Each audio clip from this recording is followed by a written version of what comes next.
Welcome back to the shop. In this episode, we're getting Nag ready to pull at the Keystone Nationals. Stay tuned.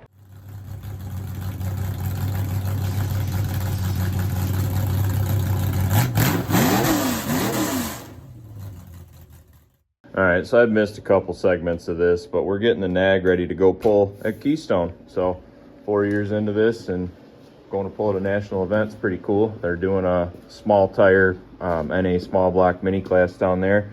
Be pulling on Friday at noon, so anybody looking to come on out, that'd be awesome. Come out and support a great show. The Ford Hurt Feelings over there, she ain't gonna be ready, so the wife was kind enough to let me borrow her tractor. So we'll take the championship winning tractor over the fifth place tractor. So just going through doing some cleaning up on the wiring, test the taping stuff instead of just having stuff hanging out there in the open. When I built this tractor, I built it in a hurry, so the wiring was just kind of scabbed. This is a temporary ground. I know it's red, but that's what I had. But it's a temporary ground because I used way too small of a cable and it burned off. I had it going from the battery to the transmission there, and it burned off. So then I fixed that, and it also wouldn't start. And this cheap crap Chinese wire you buy nowadays, this gray wire right here is the start wire, and they had a bad spot right in the middle of it. No punctures in the outside or anything, and just had a bad spot in it. So I got that fixed, got it running. So we're just going to go through the wiring and get a different kill switch. Red Valley Motorsports LLC kill switch. Awesome kill switches. That'll be here soon. Not sure what I want to do with tires, if I want to run the ag tires or if I want to run pro Poland tires. We're allowed to run pro Poland tires in the class at Keystone, but in our class we have to run an ag tire and we have to run a 2-barrel, but in Keystone we're allowed to run a 4-barrel. And pro Poland tires, we're already bringing a pocket knife to a gunfight. So when I want to do that, I want to AN line the fuel line, just basically go through it and service it. So that's what we're doing. All right, so I've been tearing some wires out, main battery power, just kind of going through cleaning up the looms. This is the power that powers the relay box. I'm gonna have to shorten that up. This also 6-pin Deutsch connector plugs into this one. I will probably have to shorten that one up. I was running them underneath the floorboards, but they were hanging way down, and I should be able to run them, right there on top of the floorboard. They'll be, covered up. I can P-clamp them down. Be nice right there. Then this one runs up to the front. I did screw up, though. I have to tear the nice, beautiful harness back apart because I put a wire in the wrong spot. But we'll have that. And then I believe it's got something that runs up along this side to power all this. I've got to come through and make this nice and pretty up here. And that's probably why my fuel pump only works half the time, because that's loose. But yeah, I want to come through and kind of beautify all this. Like I said, I did this in a huge hurry when I built this tractor, and one of those things where, yeah, we'll build it, we'll get it, we'll come back, and we will fix it later. Never did, but she did win a championship with it this year, so got that going for us. This is the steering shaft. I'll show you what I did there in a second, why that's out, but figured I might as well paint that. They had some Chevy orange and some blue and some black on it, and then this is a new to me drive shaft cover. Pretty rusty. Looks like it came off the seafloor next to the Titanic, but that'll work. But it had, I apologize for the camera, I'm a little out of practice with this, but it had a piece like that for the steering that come off the bell housing here. I got one of those fancy fancy flex plate covers, TCI fancy flex plate cover thing there, and I wasn't sure. I don't really want to cut it, so I was going to flip that bracket around, get it over out of the way, and I said, well, hell, I got a old 3/4 rod end, let me dig that out. So that's what we did there. So I probably have to go in a little bit more with that if I can. I may have to shorten it a little bit, but that piece will be here this week, and I should be able to you know, run it down. And then I got the transmission cover, also a TCI transmission cover, which we'll have to do some work on the floorboards. What'll be neat, because the gauges were kind of off to the side like that, but that TCI thing is flat, so I should be able to put the gauges, you know, straight and flat, just like that right there. Oil pressure, water temp. Not that it really matters, because it doesn't have any oil pressure, it's overheating, it doesn't matter because you're still going to run it anyways. So do some cleaning up, splash a little bit of orange paint on the motor. I did get a new SFI damper. This one's got some rubber missing from it, and Chevys are notorious for spinning the damper, then you can't figure out your timing. And as you can see, we've kind of gone down a little bit of a rabbit hole.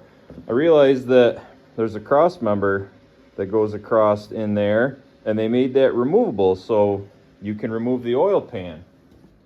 And I figured, well, these tractors eat a ton of dirt, and it's kind of hard to see, but these oil pans get nasty. This one actually is not near as bad as a lot of them that I've seen, but I figured I might as well pull it off to clean it, and you know, that way just the oil stays cleaner longer. Plus, I've never been in this motor past the valve covers, and figure I pull the timing cover, notice that. So we're gonna have to fix the variable cam timing. So we'll get a timing set for it. Motor looks good underneath. But yeah, we got a lot of cleaning, a lot of painting to do. But yeah, this is what they call going down the rabbit hole. I don't know what they've done with spray paint in the last few years, but used to be able to, this engine enamel would stick to anything and it would never come off. But like you could paint right over grease and everything, and it would stick to anything, wouldn't run. It was really easy to use, but I don't know, it's not so easy to use anymore. So anyways, stripped the motor down and cleaned it up, took a bunch of crap off it so we could get some more orange paint on it. I know race motors are supposed to be black, but this is a bone stock Chevy truck motor, so that should be orange.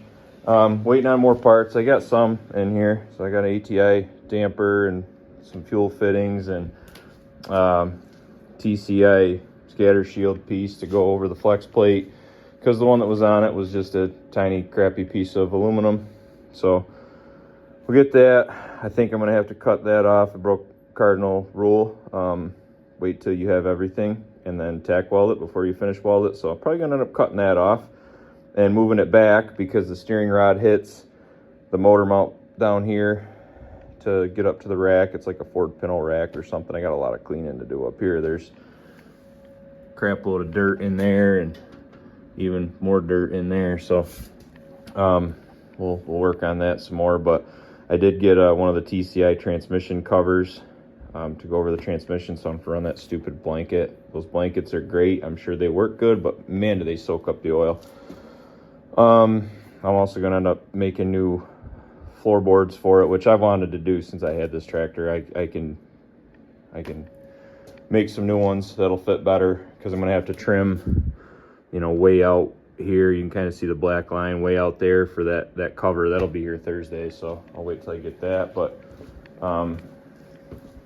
let this coat of paint dry, and let this coat of paint dry. I'll put a little more paint on the transmission, but I'll let this coat of paint dry, get another good coat on it, and then we can start kind of putting her back together. I got a 4-barrel being built for it right now, so once that gets here, we can finish up the fuel system. Going to dash 8 AN with it, at least from the pump up. It's kind of complicated the way that it comes into the pump and everything there, so I don't know if we'll dash 8 that or not. I got to order fittings anyways, so maybe I will. But anyways, that's where we're at. We're getting her ready. All right, as we can see, made some progress. The valve covers powder coated. I actually bought these when I first was building this tractor, and could never decide what color I wanted to powder coat them, and I didn't want to spray paint them, so then I had to strip that off later to powder them. So they've been sitting on the shelf for a couple years, but finally found a nice prismatic, it's an alloy silver, and came out pretty good. I'm pretty happy with that. Put some clear coat on them. They got a nice shine to them. Very happy with how they came out. Probably some of the nicest pieces I've ever powder coated. Cut the standoffs down a little bit. Got some new filters with some new outer wears because these are actually smaller diameter than the other valve covers we were running. Oh, what else? Powder coated the weight bracket.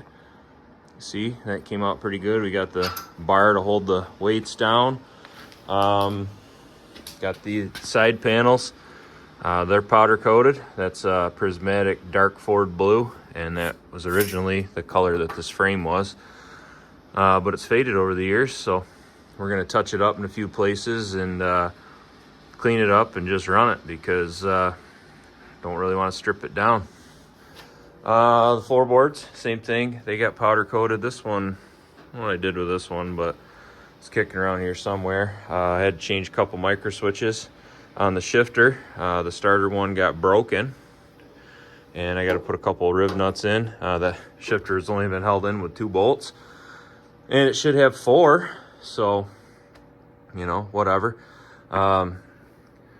Still have to make the I got it all drawn up, but my plasma cutter's down. Actually, I'm waiting for some parts to show up. Make a mount for the backup light back there.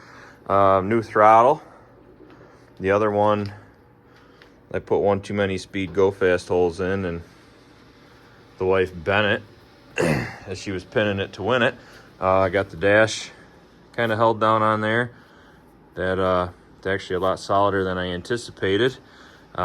Got to pull that cover back off. I got a new pan for the transmission. Nice shiny aluminum pan. I have to, because the oil pan is a little bit deeper, I need to remake that cross member. But there again, I need the CNC table. And then this is the other side panel. This will be for the oil heater. That's for the battery charger. Life support, as some of the guys we pull would like to pick on me. But anyways, that's going to conclude part 1 of this.